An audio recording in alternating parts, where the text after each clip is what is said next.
te llevaba al despacho y ahí empezaba. Sí, claro. Tenía un pestillo, cerraba y pasaba lo que pasaba. Aquello que se te va a la cabeza y ese día pues iba con la intención de matarlo. La família ve aquí, no? I pel que tenim entès, la gent que està aquí crida el Benítez en un despatx, no? I allà el Benítez confessa.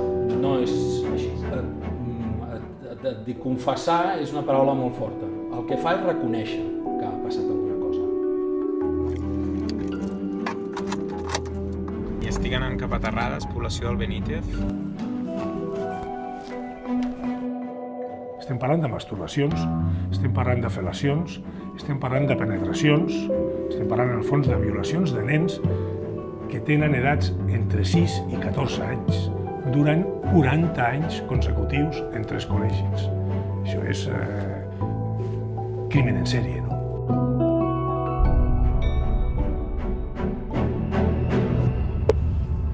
Sí.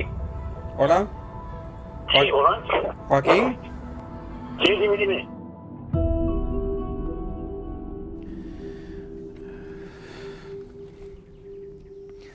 Quan tu diguis començo. Sí, espera, encara no.